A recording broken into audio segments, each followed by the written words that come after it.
ભાજપની ગુજરાતમાં 30 વર્ષથી સરકાર છે, પરંતુ આજે પણ આદિવાસી વિસ્તારો છે તેના રોડ રસ્તા તૂટેલા ફૂટેલા છે અને મંત્રી જ્યારે આ રોડ તૂટેલા હોવાથી ફસાય છે અને ત્યાર પછી તે મામલતદારની ગાડીમાં લાંબો પ્રવાસ કરે છે અને તે મામલે હવે રાજકારણ ગરમાયું છે અને ચૈતર વસાવાના નજદીકના સાથીએ આકરી પ્રતિક્રિયા આપી છે. વૈષ્ણવજન તો તેને કહીએ જે પીડ પરાઈ જાનાને રે.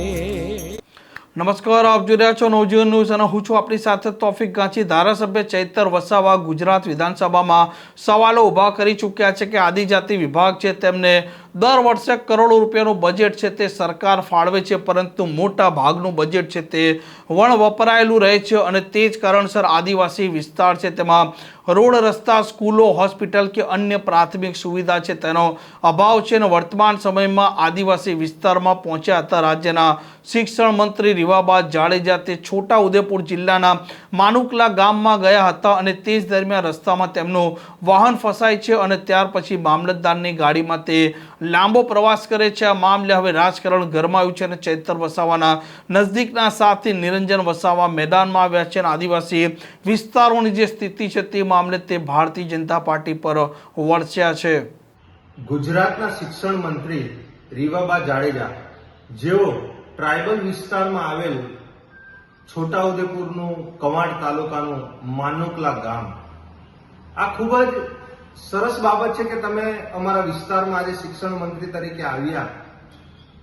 તમે જે કન્ટેનર સ્કૂલનું જે ઉદ્ઘાટન કરવા આવ્યા ત્યાં તમે પરિસ્થિતિ જોઈ. 6 કિલોમીટર પહેલા જ તમારી ત્યાં ગાડી ફસાઈ ગઈ અને એ 6 કિલોમીટર સુધી એ રસ્તાની પરિસ્થિતિ પણ તમે જોઈ હશે. મામલતદારની ગાડીમાં તમે બેસી અને સ્કૂલના ઉદ્ઘાટનમાં જાઓ છો. આ એક શરમજનક બાબત છે. જ્યારે ગુજરાતની સરકાર આજે 30-35 વર્ષથી ગુજરાતમાં છે અને એ કહી રહી છે સબકા સાથ સબકા વિકાસ, શું આ ડબલ એન્જિન સરકારનો આ 30-35 વર્ષનો વિકાસ છે? આજે અમે એમ જ નથી બોલતા ટ્રાઇબલ વિસ્તારમાં કે અમારા વિસ્તારમાં રોડ રસ્તાઓ ખરાબ છે, શિક્ષકો નથી, પૂરતી શાળાઓમાં સુવિધાઓ નથી અને હોસ્પિટલોમાં લઈ જવા માટે 108 જે ગર્ભવતી મહિલાઓ માટે એવા રોડ રસ્તાઓ નથી. તમે એક આજે મહિલા છો, આજે તમે શિક્ષણ મંત્રી છો, આજે તમે તો તમારી ગાડી ફસાઈ એના માટે તમે મામલતદાર સાહેબની ગાડીમાં તમે 6 કિલોમીટર ટ્રાવેલિંગ કર્યું. પણ આ નાના નાના બાળકો જે લોકો સ્કૂલમાં ભણે છે, જે લોકો હાઈસ્કૂલમાં ભણે છે, જે લોકો કોલેજમાં ભણે છે અને જે ત્યાંના સ્થાનિક લોકોની એ શું પરિસ્થિતિ થતી હશે? આજે 30-35 વર્ષથી જ્યારે ગુજરાતમાં સરકાર હોય અને વિકાસની મોટી મોટી વાતો કરતા હોય, આજે આ એક શિક્ષણ મંત્રી જે અહીંયા ગાડી અમારા વિસ્તારમાં આવ્યા અને આજે એની તમામ નોંધ આજે ગુજરાતની જનતાએ લીધી કે ખરેખર ગુજરાતમાં વિકાસ થયો છે. શું આને આપણે વિકાસ કહીશું? ભણશે ગુજરાત, આગળ વધશે ગુજરાત.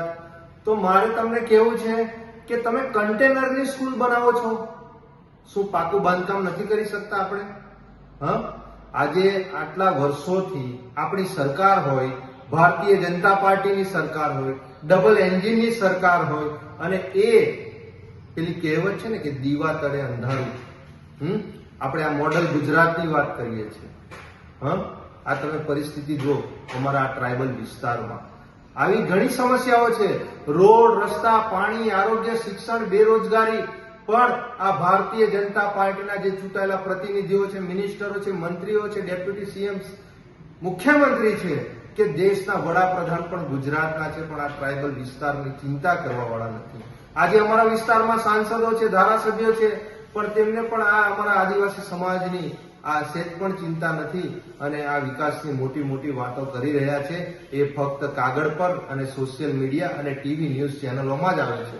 બાકી આ અમારી વાસ્તવિક પરિસ્થિતિ છે અમારા વિસ્તારની. એ જ આ એક જે આપણા શિક્ષણ મંત્રી આવ્યા અને આ રોડ રસ્તાની પરિસ્થિતિ અને જે કન્ટેનરમાં એક સ્કૂલનું ઉદ્ઘાટન કરે છે એ જ બતાવી રહ્યું છે કે ગુજરાત મોડલ આ ગુજરાતમાં શું છે.